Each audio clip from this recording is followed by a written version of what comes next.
It's daybreak in the Australian sugar country, and we're the cane cutters.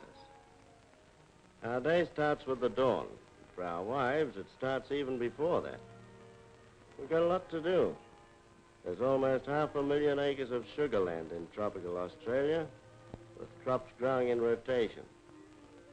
We'll take 5 or 6 million tons of cane off it during the next 8 months or so, and that's a lot of cane.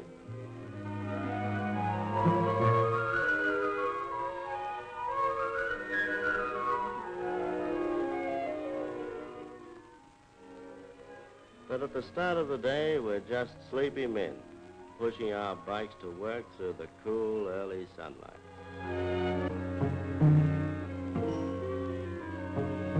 Cane cutting's work that'll break your back at any time, particularly at the start of the day, and it's worse at the start of the season. Stoop, chop, straighten, top. Stoop, chop, straighten, top. We begin our journey down the road. Growing the cane doesn't take many men, but it takes a lot of men to cut it. So we're pretty valuable people in the cane belt, in the fields and in the towns. Before the season starts, old mates get together in the cane towns and form up in cutting gangs. They'll pay us strictly by results, and every one of us is after a place in one of the crack teams that earn £3 a day or more a man. When the gang's together, we're ready for the paperwork. When we go into the association offices, we know just what we're going to sign. Agreements as good and fair as a working man can put his name to anywhere in the world. Checked by union experts and proved through years of use. A grower signs last, and his hand doesn't shake either. After we've signed on, we seal the bargain with a quiet drink. We know each other, the country, the contracts, and the cane.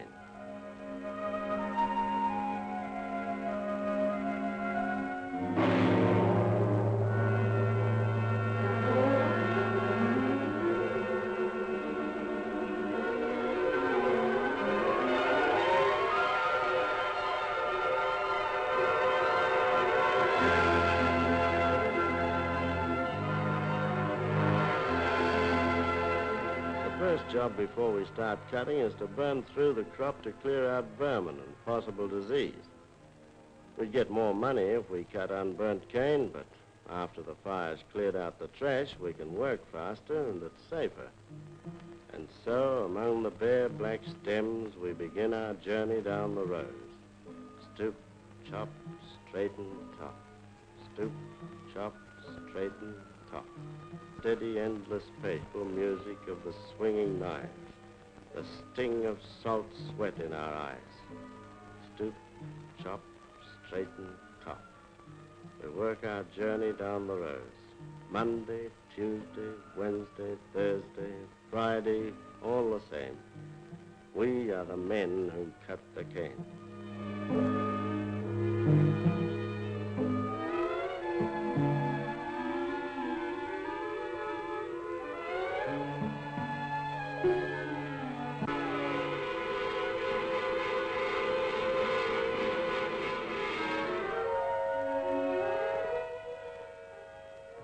The contract says the boss provides water, but more cane cut, the more money earned. So nobody drops his knife for longer than he has to. Usually just enough time for a quick gulp of water or tea or a mouthful of grub from his smoko bag.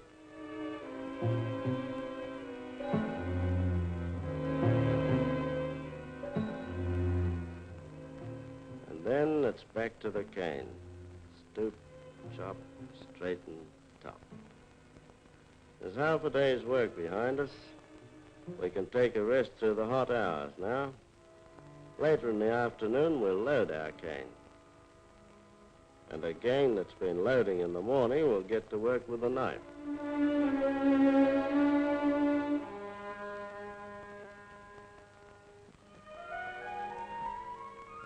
Home looks good to those who have one. And for those who haven't, well, if your gang shares a bunkhouse and a cook, that can be pretty good, too.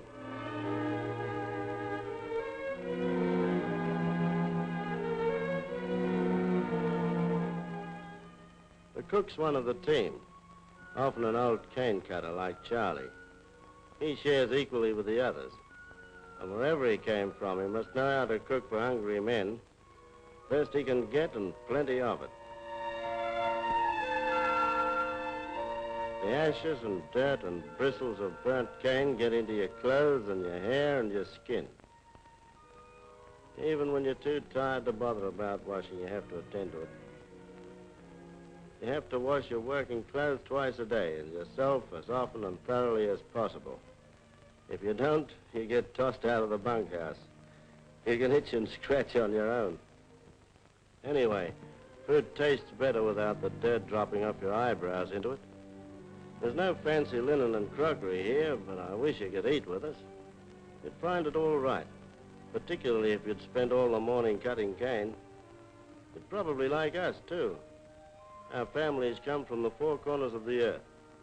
Recently, we were joined by new Australians from the Baltic countries. If you cut cane with a man, you soon find out what he's like. If he hasn't got the guts and stamina for the game, you drop him. If he has, well, you stop worrying about the color of his hair or the shape of his head.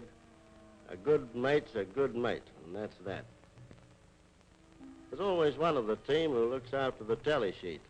And all he gets for that is everybody's thanks, as long as he doesn't make any mistakes. When we clean and fed and tired after a midday meal with the hot hour still ahead, only one thing looks sensible to most of us. Yes, you've guessed it. Spine bashing.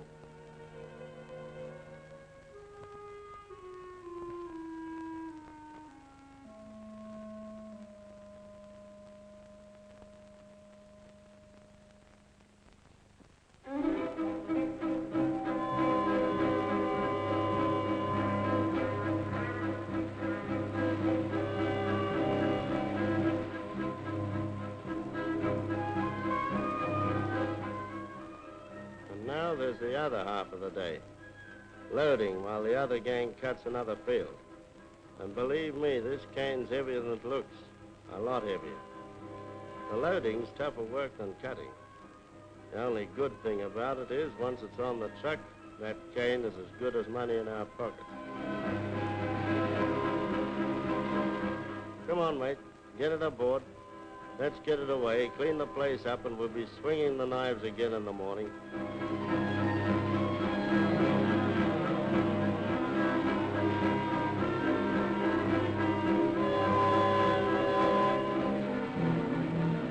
Where they take it and what they do with it now is not our business.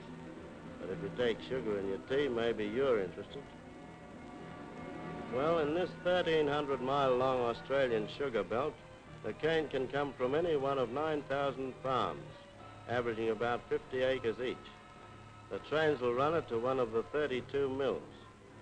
Farmers' cooperatives own almost half the mills, including the biggest. It's a far cry from the bad old days when Australian sugar was produced by what was just about slave labor. Here's the final check and record of what we cut. They weigh the cane and put it in the book. And after that, well, we've finished with it. The mill managers and shippers and wholesalers and grocers can worry about it from now. That's not our side of the business. We belong in the cane belt.